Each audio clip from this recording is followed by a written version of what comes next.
All good stories begin with a spark. And the rest, my friend, is what we call history. Hello, dear traveler. And today we are doing something a bit new for the channel. While normally we tell stories of various kinds, today we are delving into a new area for the channel.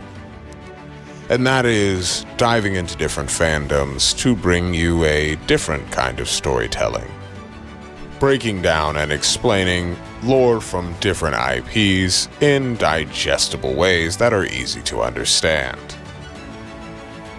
And with that being said, if you are new to the channel, interested in Magic the Gathering, or any other kind of IP, make sure you hit the bell, like, and subscribe.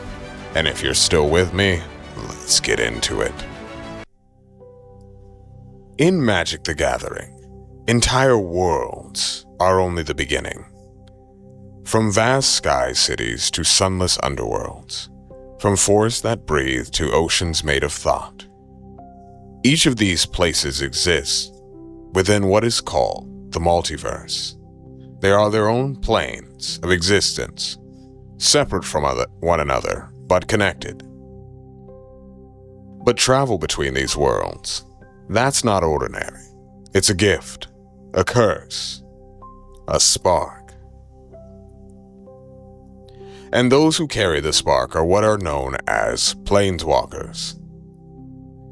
Every world in Magic the Gathering is its own plane of existence. Each one follows its own rules, its own cultures, creatures, even its own physics.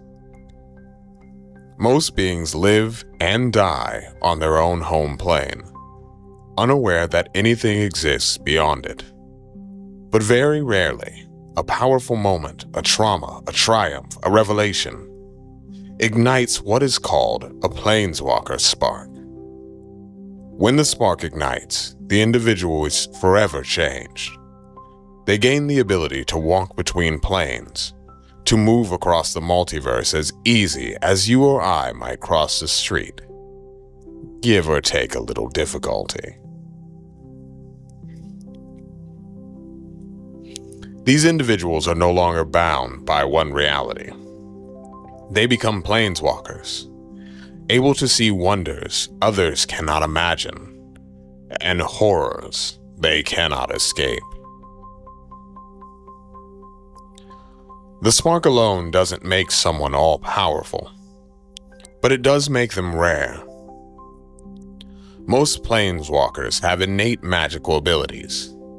They can summon creatures, cast devastating spells, and tap into the very forces of their worlds. But it's their freedom that makes them dangerous, or heroic, sometimes both.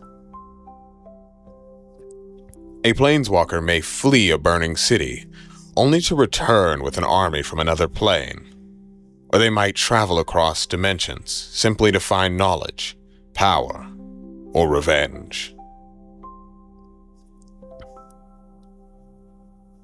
But not all Planeswalkers are created equal. Before a cataclysmic event, known as the Mending, Planeswalkers were essentially gods. They were immortal, nearly invincible, able to reshape entire realities. Urza, Nicobolas, Syrah, they were beings who could create planes, not just visit them.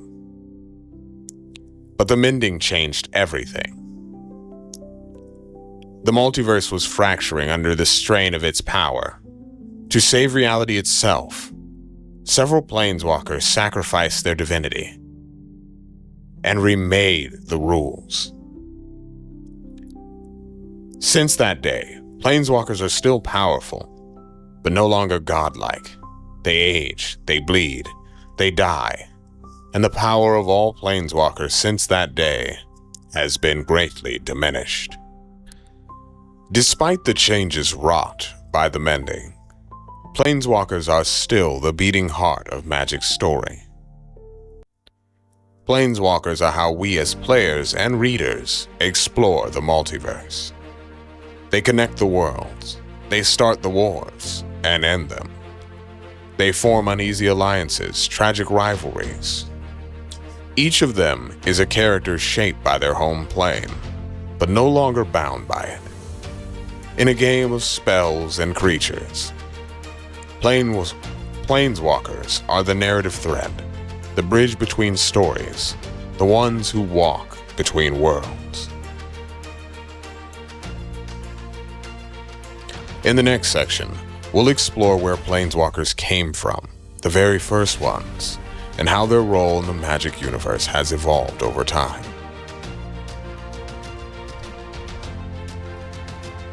The multiverse is full of gods, demons, dragons, and planes.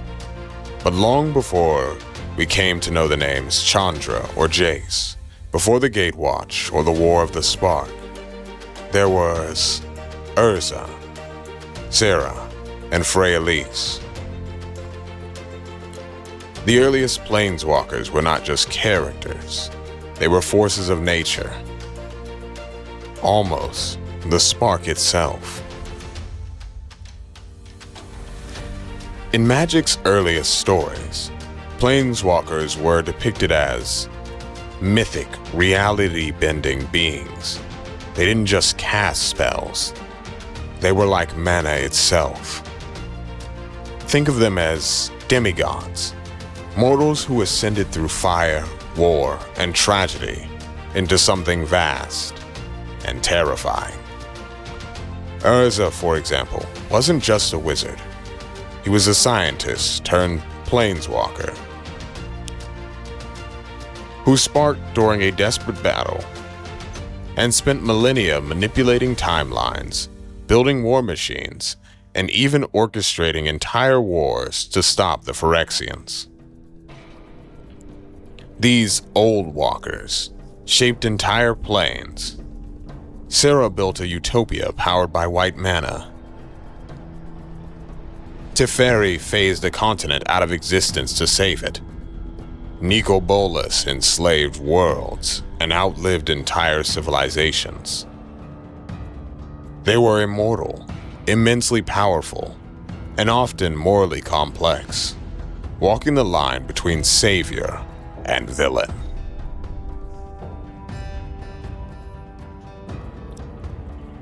But here's the twist.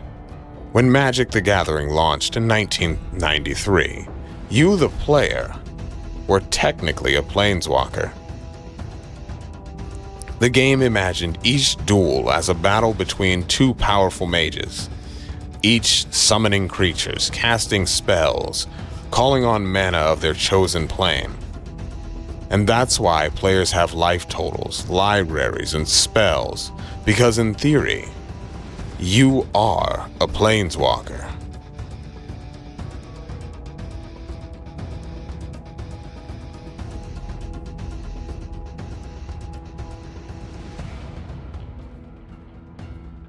The mending changed everything.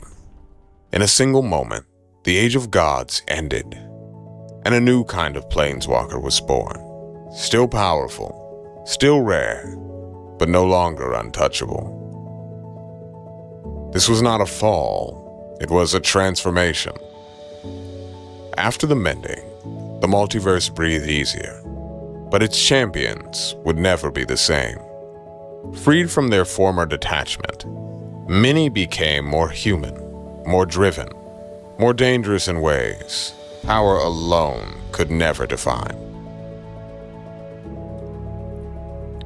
In this new era, a younger generation of planeswalkers stepped into the space left behind.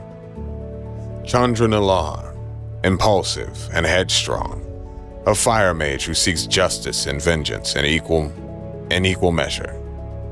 Jace, a mind mage and telepath, cursed with knowledge and haunted by choices.